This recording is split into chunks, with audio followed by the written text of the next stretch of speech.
Friends, பார்த்து ரொம்ப நாள் ஆச்சு. எப்படி இருக்கீங்க? நீங்கள் நல்லா இருக்கீங்களா? நானும் நல்லா இருக்கேன். இப்போ நான் வாங்கின ப்ரைஸஸ் பாருங்கள் எவ்வளோ இருக்குன்னு.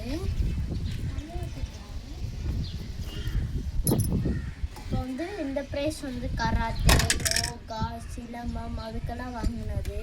பாக்ஸிங் எல்லாமே எங்கள் ஸ்கூலில் சொல்லி தருவாங்க.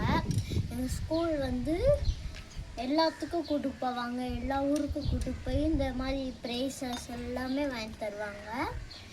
இப்போ நான் நிறைய ப்ரைஸஸ் வாங்கியிருக்கேன். அதுக்கு ஒன்று சொல்கிறேன் பாருங்கள். இது யோகா, கராத்தே, சிலம்பம் எல்லாத்துலேயும் வாங்கியிருக்கேன் ஃப்ரெண்ட்ஸ். பாக்ஸிங், டோர்னமெண்ட் எல்லாத்துக்கும் போயிருக்கேன். அதனால் நான் பாக்ஸிங், சிலம்பம், கராத்தே எல்லாத்துக்கும் போயிருக்கேன். அதனால் இவ்வளோ ப்ரைஸஸ் வாங்கி வச்சுருக்கேன். பாருங்கள், பிடிச்சா ஒரு லைக் பண்ணுங்கள், சப்ஸ்கிரைப் பண்ணுங்கள், கமெண்ட் பண்ணுங்கள். பாய்.